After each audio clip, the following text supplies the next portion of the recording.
Cosechando amigos. Con Carlos Peláez.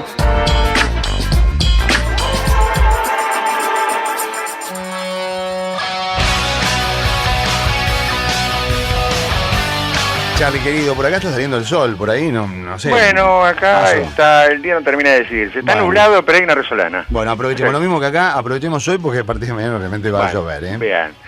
Pues sabés que leí esta mañana una nota publicada en el portal Ecos, una entrevista en realidad al ingeniero agrónomo Guillermo Franchi, que es uno de los voceros del grupo de los autodenominados autoconvocados, en el que está alertando sobre el cese de la cadena de pagos.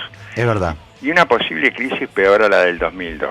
Bueno, nosotros ya revisábamos la deuda del agro y es terrible. No solo la deuda, sino los perjuicios que va a traer a mediano plazo la sequía de principios de este año, ¿no? Claro. Bueno, a mí me impactó eso porque en realidad, en principio me puse a pensar, pero Franchi exagera un poco, ¿no? No. Bueno, no sé, vamos a ver. Porque en realidad me parece que hay algunas cosas que faltan y hay otras que están ahí. Vamos a ver. Carlos, mira, endeudamiento bancario del agro por rubro. Cultivos de secano. Pero yo ya lo tengo, pero quiero que me oigas lo que te quiero decir porque vas a entender a dónde voy. En realidad vas a entender a dónde voy. Porque en realidad a mí me parece que hay algunas cosas que no están, por ejemplo, no están los peiranos y los rom. No hay una crisis bancaria en la República Argentina, que fue la que de alguna manera provocó aquella horrible sensación, la corrida bancaria, digamos, en el año 2002, pero ocurren otras cosas, ¿no? Yo voy a tomar como base para esta columna una nota del economista Carlos Lupi, un hombre que era de izquierda, digo, no sé si seguirá haciéndolo como tanto, pero es columnista habitual de Caras y Caretas, y lo voy a tomar porque coincido absolutamente con lo que dice Lupi. ¿Cuál es el análisis que hace, no? Él decía por allí, esta nota fue publicada hace 6 años en el semanario Voces, a propósito de los 10 años de la crisis del 2002, ¿no? Y decía que a 16 años la crisis que devastó la economía e impactó duramente en la sociedad uruguaya, aumento de la brecha social, emigración, suicidios, grandes intereses, siguen ocultando las causas y los responsables uruguayos de la misma la atribuyen a causas exógenas. Y los principales protagonistas se autofelicitan diciendo salimos a la uruguaya. La verdad es otra y debe difundirse, entre otras cosas, para que no nos vuelva a pasar lo que ocurrió en el 82 y en el 2002. Y bueno, allí hace una reseña de lo que pasaba, digamos, o lo que dejó la crisis del 2002, ¿no? Señala, por ejemplo, que nuestro país enfrenta hoy fenómenos de marginalidad, delincuencia, drogadicción y violencia, decadencia generalizada de los valores éticos y falta de confianza de los jóvenes en la actividad política, que fueron impulsados notablemente por la crisis del 2002. La brecha social se amplió hasta límites insospechados y nació una cultura del asentamiento irregular y, por supuesto, entró y creció el consumo de pasta base, ¿no? Las cifras cantan. El Producto Bruto Interno cayó 11% durante la crisis, pasando de 25.000 millones de dólares en el 99 a 13.000 millones de dólares en el 2002. La tasa de desempleo llegó a la cima histórica del 22% de la población económicamente activa. El empleo y el subempleo informal afectaba a unas 450.000 personas y los desocupados eran 250.000. Emigraron no menos de 35.000 uruguayos. La población bajo la línea de pobreza llegó al 37%. El salario real cayó casi un 11%. Los suicidios llegaron a su récord histórico, 21.5 por cada 100.000 habitantes. La inflación alcanzó casi el 26%. La devaluación fue del casi 94%. El riesgo país llegó a 3.000 puntos básicos. La cotización de los bonos cayó hasta un 75% sobre su valor nominal. Las reservas del Banco Central pasaron de 3.100 millones de dólares a 772 millones. Las exportaciones cayeron un 38% y las importaciones un 15%, en tanto la deuda pública superó el 101% del Producto Bruto Interno. Esto es lo que dejó la crisis, ¿no? Sí. Si vos ves estos números, estamos muy lejos de estos números, ¿no? La verdad que sí. O sea, el sistema bancario perdió el 48% de sus depósitos. Recordemos que esto empezó por la corrida del Banco de Galicia, que fue impulsada de la República Argentina, ¿no? Sí. Y como en la Argentina ya había corralito, la gente en Uruguay dijo, lo que pasa en Argentina va a pasar aquí, y bueno, vino todo lo otro. Pero además hay que contar que hubo un inicio en febrero de ese año cuando Carlos Rom se afanó los depósitos del Banco Comercial, ¿no? Claro. 250 millones de dólares. Y su hermano tuvo que ir a explicar que se lo llevaba, pero bueno, no sabemos si fueron socios o no, porque todavía falta parte de esa historia, ¿no? Es increíble. Pero sí. Y después cayó en cadena los Peirano, que han sido presentados como víctimas en esta historia, ¿no? Ellos mismos dijeron que se sienten víctimas porque había que encontrar a alguien a quien culpar. Lo que pasa es que los Peiranos se olvidan de varias cosas. Por ejemplo, esta teoría de que ellos no eran víctimas ha sido muy difundida desde ese 2002 por el doctor Ernesto Talvi y fue reafirmada en el 2012 por el economista Carlos Steneri en su libro Al borde del abismo. La historia oficial, que culpó a los responsables y a los que se enriquecieron con la crisis. Pero Talvi y Steneri se olvidaron que los Peirano, como lo habíamos contado en Plan B en el año 2002, mientras transcurría la crisis, cometieron fraudes, reiteradas violaciones a los derechos, a las leyes vigentes, hicieron operaciones clandestinas para eludir los controles estatales, triangularon en forma irregular e ilegal con dinero de ahorristas desde una pequeña oficina ubicada en Sudamérica, se autoprestaron plata en plena corrida e hicieron transferencias de millones de dólares sin orden ni permiso de sus clientes. Además, vale recordar que este grupo empresarial también sirvió a una estructura delictiva financiera para el contrabando de armas desde Argentina, Ecuador y Croacia, lavado de dinero o cobro de dinero con falsas exportaciones de oro a los Estados Unidos. Todo esto está arriba de los Peirano, ¿no? Que nadie lo quiere recordar. Y ya que ayer hablábamos de Techín, vale recordar que los Peirano fueron, no sabemos según los hoy, de los principales accionistas de Techín y Sideral. O sea, eran casi los dueños, estaban al nivel de Roca. Yo no sé si están ahí todavía, porque todavía hay muchas cosas que no sabemos. Exacto, ¿no? ¿No? Sí, es verdad. Pero bueno, toda esta historia tiene una secuencia, ¿no? Que es como decíamos, lo que dice Carlos Lupi, que me parece muy interesante y que es a lo que hay que prestarle atención.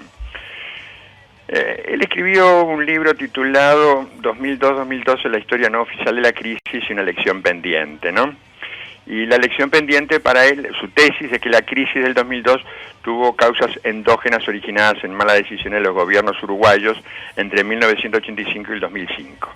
Sobrevaluación de la moneda o atraso cambiario que disminuye las exportaciones y aumenta las importaciones, apertura unilateral de la economía que eliminó decenas de miles de puestos de trabajo en industria como la textil y el calzado, echando semillas de la marginalidad, la violencia y la delincuencia, y el privilegio absoluto al sistema financiero, obviamente sobre el sector productivo. Vayan anotando esto, ¿no? Sí.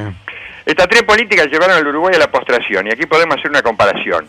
La atmósfera está repleta de virus, pero el organismo enferma solo si está débil. Lo mismo ocurre con las economías nacionales. Las crisis están a la orden, dice Lupi, pero si se tienen fundamentos sólidos no entran. Uruguay sufría atraso cambiario desde 1989. Sobrevaluar la moneda nacional con relación al dólar ha sido comparado con la pasta base. Provoca euforia al principio y destrucción al final. Con un dólar barato aumenta el Producto Bruto Interno que se mide en dólares y crece más si este es barato. Se pagan menos intereses, la población compra más bienes importados y puede viajar por el mundo. ¿Estás anotando? Sí. Los bancos y los importadores contentísimos. Pero esto debilita la producción nacional y disminuye la competitividad. Fomenta las importaciones y disminuye las exportaciones. Aumenta el déficit, la deuda y el desempleo hasta que esto estalla. ¿Lo entiende un niño? Sí, claro. Entonces, ¿por qué le pasa cada tanto a Uruguay? Claro. Y bueno, aquí hay una deducción que saca Lupi al respecto de esto, con lo que yo coincido porque es un tema muy vigente. Dice, entonces, en el 2002, el Parlamento uruguayo formó dos comisiones investigadoras, una sobre el sistema financiero y otra sobre las irregularidades en la Corporación para el Desarrollo.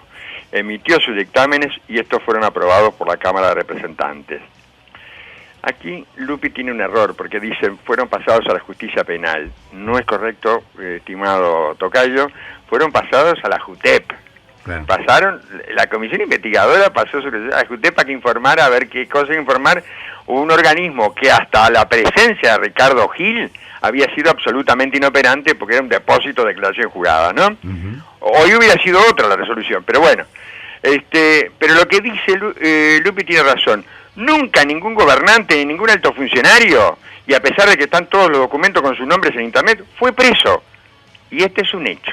O sea, que mucho de lo que pasó en el 2002 también tiene que ver con esto.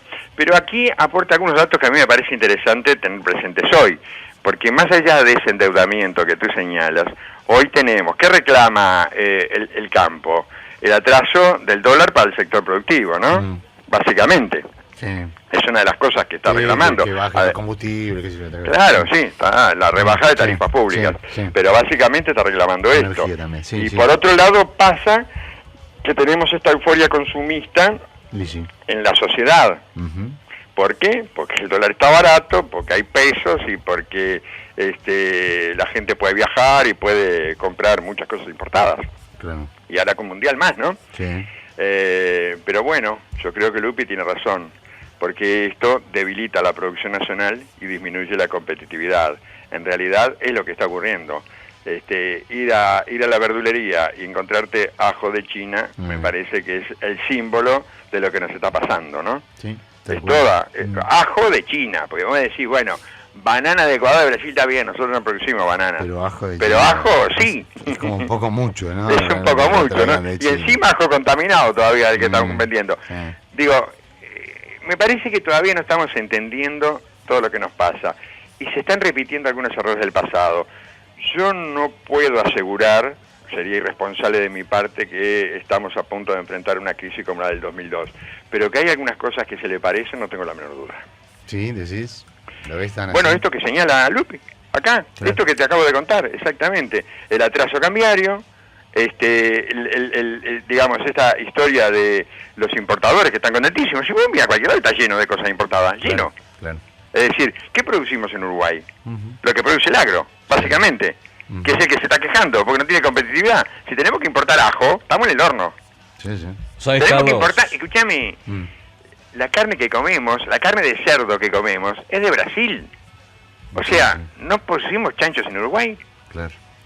Vos sabés, Carlos, una curiosidad nada más, justamente hace poco tiempo, a principios de año, una comida que de esas habituales que se hacen en el Parlamento, yo charlaba con un diputado del Frente Amplio, no voy a nombrar porque no viene al caso, pero él admitía que el país está fundido. La diferencia, dice, con la crisis de 2002, porque salió esa comparación, es que la gente todavía no está fundida, no está, digamos, endeudado, por lo menos tiene algo de dinero. Esa es la única diferencia que un diputado del Frente Amplio veía sobre la situación el documento de identidad y todo. Yo no creo que esté fundido, te digo con franqueza. Yo eso no lo creo. Creo porque tenemos a ver, recordemos, la relación entre la deuda externa era el 101% del Producto Bruto Interno. Terrible, Ahora estamos en el 70%, ¿no? Digamos, más o menos, aproximadamente. Tenemos una deuda externa muy importante, pero tenemos un PBI muy importante. Las reservas uruguayas son muy importantes. Acordate que en el 2002 habíamos perdido, claro. Teníamos 3.200 millones, teníamos 772 millones, no teníamos nada, no teníamos un mango. O sea, fundido estábamos en el 2002. Yo creo que tenemos problemas y tenemos muchos problemas.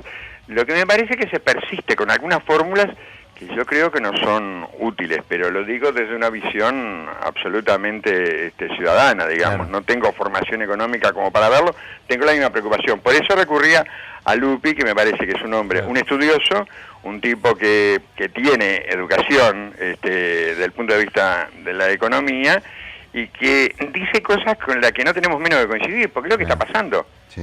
Realmente lo que está pasando, ¿no? Es decir, él lo analizaba en relación al 2002, pero esta nota, reitero, publicada en el semanario Voces en el 2012, tiene mucha vigencia. Y nos queda siempre eso, siempre nos queda eso en el debe, porque hay mucha gente que se enoja con esto, ¿no? Porque siempre dicen, bueno, ¿para qué recurrir al pasado? Hermano, mucho de lo que nos pasa es porque no se actuó coherentemente en el pasado. Tal vez no tendríamos la corrupción, yo no puedo afirmarlo, pero si muchos corruptos del pasado hubieran preso, algunas cosas no pasarían hoy. Sí, si no, viviríamos por porción, digamos, entramos sin saber nada y nos vamos sin saber nada. Vivimos solo la porción del tiempo que vivimos, es ridículo. Claro. Uno tiene que apelar constantemente al pasado y a la historia para saber cómo afrontar el futuro. Hoy el fiscal Díaz dice una cosa muy interesante, ¿no? Está pidiendo leyes más duras para combatir la corrupción. Fíjate vos, si lo hubiéramos pedido nosotros nos hubieran puteado hasta en colores. Ahora, es Díaz el que pide la figura de enriquecimiento ilícito. Es verdad. Es Díaz el que está pidiendo que se legisle la figura de enriquecimiento ilícito. Pero además está pidiendo condenas para los que corrompen, para las empresas que corrompen, porque eso siempre zafan. Y agregaba por allí una cosa bien interesante, que hay empresas que están denunciadas por lavado que contratan con el Estado. Eso es muy grave. Eso es gravísimo. Claro que es muy grave. Sí. Bueno, ahí está, ¿no? Ahí estamos. Muy bien, Carlito, la seguimos mañana, ¿te parece? Bueno, un abrazo grande, un saludo grande a todos los oyentes. Hasta mañana. Chao, que pases bien. Hablamos de lo que está hablando la gente. Y generamos juntos nuevas tendencias de conversación. Rompecabezas.